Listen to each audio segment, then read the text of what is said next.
Morning on Boardroom Bytes at 9. Our topic is well-being in the workplace, the fourth bottom line.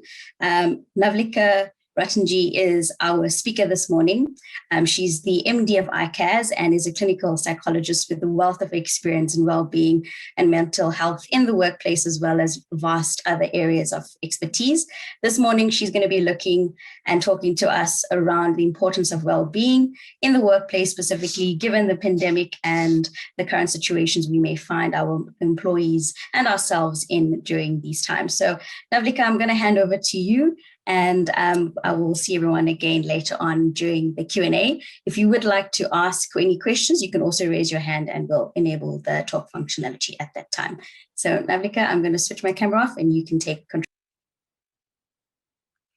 Thank you very much, Vikeshni, and good morning to all of our listeners this morning and leaders of your respective organizations. Just a big thank you to IODSA for inviting me to chat this morning on a topic that I really am so passionate about. So it is my pleasure to talk to you today about well-being in the workplace, and more specifically, how well-being impacts on the organization's bottom line. So well-being has been more important, more now than ever before. And more organizations are recognizing the key role that they play in taking care of employee well-being.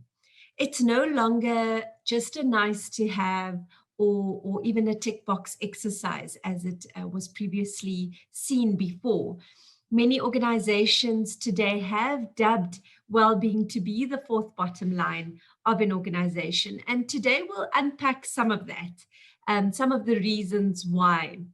So at the end of the day, it really does boil down to being an organization that's built for purpose, which you're hearing about more and more.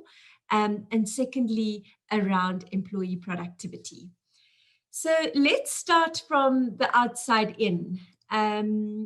We are currently operating in a VUCA environment. I'm sure you've all heard that term before. Everything has been turned on its head in terms of understanding how things operate in a VUCA environment. So things like job satisfaction, employee motivation, employee benefits, all of these things is being re-understood in a VUCA environment. So VUCA stands for volatility, uncertainty, complexity, and ambiguity. However, what's quite interesting is that as a result of the, sorry, I jumped off the screen. As a result of the pandemic, we see that it's almost more appropriate where some sort of researchers and academics have actually suggested that the V of VUCA be changed to vulnerability. And I quite like that in terms of recognizing that at the end of the day, we are people that are vulnerable. Vulnerable largely as an outcome of the pandemic, but also separate to the pandemic altogether. And it also represents the shift that we're seeing from 4IR to 5IR. 4IR was obviously largely focused on digitizing everything, the role that technology plays in our processes, in our organizations, the extent to which it even replaces some human functions, administrative functions, those kinds of things. And the shift to 5IR doesn't negate all of that work done in 4IR and the role of digitization, broadly speaking. But 5IR is really about bringing the person back in the middle of everything, which is really where we find ourselves. At the moment, recognizing that at the end of the day, we are impacted by personal challenges, work-related challenges, and global events like the pandemic. We are also being exposed to a massively rapid pace of change. And we all know, again, this is outside of the pandemic, we all know that change causes stress and anxiety, elevated levels of stress and anxiety. As human beings, we are wired for predictability. We like our comfort zones. And when we're pushed out of our comfort zones, it makes us feel uncomfortable. And some people enjoy that from time to time because they enjoy the challenge. And again, it has a lot to do about how you are wired for resiliency as well, which can be learned, by the way. So that's a separate topic altogether. But we know that the COVID context has really accelerated the role of digitization. And in fact, some people say up to 200 times that we've moved the space of 200 times quicker in the time period of this pandemic than we would have prior to the pandemic actually happening. Resiliency, which I just mentioned, has obviously become a huge buzzword at this moment in time. Resiliency, as many of you know, is our ability to bounce back when we experience a crisis, when we experience a challenge. We are impacted by that, and our ability to quickly come back up and deal with those difficulties is the level of resiliency that we have at that moment in time.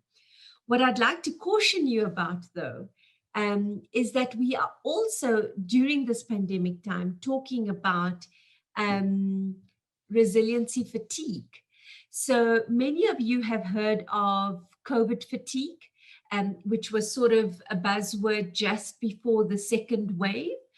And now globally, the COVID fatigue has almost been translated into resiliency fatigue or resilience fatigue. And that really is being is referred to employees or people that are just feeling tired of coping, tired of hearing how they actually need to cope at this point in time.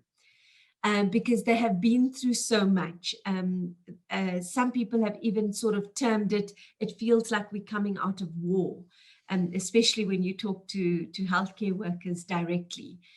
So there is a concept of resilience fatigue, and I think it really is speaking to where people are at and how we do need to take care of the fact that people are in different places with regards to their ability to cope at this moment in time from a mental health and well-being perspective. And just as much as we need to continuously be talking about how we can upskill people, how we can ensure they are practicing resiliency, we also still need to keep the space for people to recognize that it's okay not to be okay. It's okay not to feel okay. And how do we create the space and the environment for people to seek help and support when they are not feeling okay? There's another buzzword that's growing around the space of resiliency, and that's what we call prosiliency. And prosiliency, as the word suggests, is a more proactive way of upskilling and building your own personal toolkit to deal with the challenges that you face. And the workplaces of today and into the future are, of course, talking about wanting more resilient people, resilience being reactive, and prosilience being proactive. So we see this as being a skill set for the workplace of today and into the future. From a productivity perspective, we need optimal productivity for the survival of the organization. I think that goes without saying. We're all operating in a competitive landscape, and we need to ensure that our people are being productive, and together with that we are encouraging an environment of innovation and creativity. That's one of the key skills as well that's often talked about in terms of the workplace of today and into the future. And what's also interesting around creating the environment for innovation and creativity is that we need to introduce some level of stress in the environment to achieve this. You've all heard of the concept of eustress, which is really the positive kind of stress that actually gets you to do something, that gets you to take action. And that's the kind of optimal level also to get people to problem solve and come up with innovations and be creative. So some level of stress is required of this, but I'm going to talk about the level of stress shortly as well. I'm going to just move on to then, because we can't ignore the fact that obviously we are operating in a pandemic at the moment, and we can't ignore the impact that this pandemic has on us at the moment. It's completely changed the way in which we work. We've all had to try and adapt in some way or another, either being contained in our homes or working from home. So regardless of whether that actually suited us or not, whether we felt that is a shift that we were ready to make or not, it was brought upon us. And I know that some of us have found this adjustment particularly challenging, either because the nature of our jobs didn't lend itself to working from home, or because we feel overwhelmed and fatigued and unable to separate work from home, or because we miss the buzz of the office and the face-to-face contact with friends and colleagues, and because our home circumstances were possibly less than ideal, and we had to grapple with the challenges of working from home and even homeschooling, which some of us experienced during this time, and became very thankful that most of our kids are back at school at this point in time. We had to negotiate various curfews and, of course, restrictions in social activity and travel, and just most recently, obviously, loosening those restrictions to a level 1. And somehow during all of this, we had to also look after ourselves while meeting the needs of those we work for and those that we care about. So we certainly felt the weight of the pressure from all sides. In addition to all of these changes, we also had to deal with the fear of the virus itself. And for some of us, that fear is about contracting the virus and the threat that poses to our lives and the lives of those that we care about. And for some, it's about the threat that it poses to our livelihoods and the livelihoods of others. For some, it's about the fear of the government controlling our lives and the freedom. As human beings, we enjoy being in control of things. That's where we feel sort of most in control of our own mental health and well-being, or well-being in general. And when that gets taken away from us, it actually does result in an increase in stress and anxiety. And for some, that fear also had to do with the fear of being alone and the fear of being cut off, socially isolated, or even fear relating to the fear of the unknown, fear of the uncertainty that is ahead of us and what the future may hold for us and what the next reality will be for all of us. When will we be vaccinated? How long will that take? Will the vaccine actually work? Will there be another strain? All of those kinds of things, is part of the fear of uncertainty. So in a relatively short space of time, we have all had to get used to a very different way of being in the world. So for example, touch is taboo. And the comfort of being in the presence of others is being replaced by actually having a greater comfort with absence and being socially distanced from one another. So at work, instead of asking, is there a reason to do this online? We are now asking, is there any reason or any good reason for us to do this face-to-face or in person? And so even though online communication has been a wonderful enabler for our ability to remain productive during this period, it's also created quite a paradox for us. So it creates more connection on the one hand, yes, but it also creates more distance. And when we engage through online platforms like we are now using Zoom or Teams or whichever platform that we use, we often only see a single version of someone's reality. And we often don't see the full breadth of the issues and the challenges that someone may be grappling with. So we lose that one-on-one connection and perhaps even the ability to pick up when somebody is not okay, which you can easily pick up from nonverbals and being in touch with one another and noticing a change of behavior. It's a lot more difficult to do that virtually. And together with that, often in many meetings these days, the cameras are even off. So you don't even have that kind of connection to see that somebody is sort of not doing okay, even in that single version reality if the cameras are on. So we don't see the full breadth of those challenges. And we lose that ability to connect with one another. What we are hearing about more and more is around businesses having to rethink their sense of purpose. And part of this also becomes around how do we take better care of our employees' health and well-being in this virtual world? How do we now create a virtual culture of care, which is very different and really needs to be very intentional as well. It's not going to happen by the way. And it's certainly, not the same as being in the office and the culture, organizational culture that people are exposed to in the office versus working in what we now call as hybrid models. Some people in the office, some people at home, and almost working in that sort of transformative way, where we need to manage all of these things in the same space. So businesses have to rethink their purpose to survive in a time like this, to become a company of the future, and to meet the challenges of what we now call Generation C.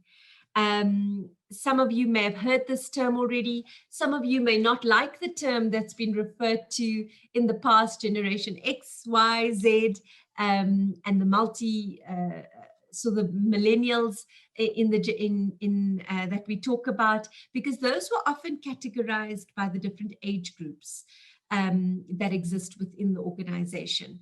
However, Generation C talks about the connected generation. And this really transverses all different age groups, which is quite nice. It really talks about the digital native and refers to our ability to integrate technology into everything we do. Our level of comfort to really just go to the internet first, to seek an answer to any kind of question, to get help on a problem that we're dealing with.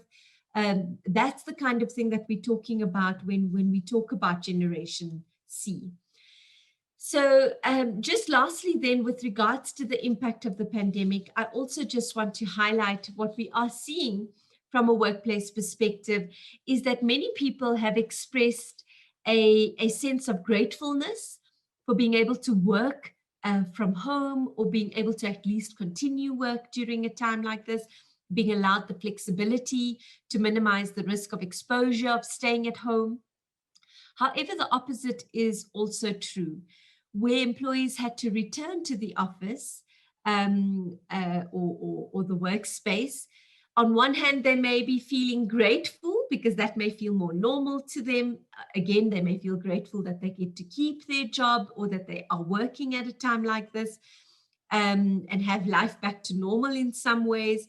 But they may also feel resentful in terms of not having the choice in terms of staying at home or coming back to the workplace. So these are almost all new challenges that are being sort of presented to us in the workspace. And how do we navigate through this? How do we deal with all of these challenges of people being in different spaces, where those who even return to work may be sitting with a whole mixed bucket of feelings towards the organization? All of this impacts employee productivity,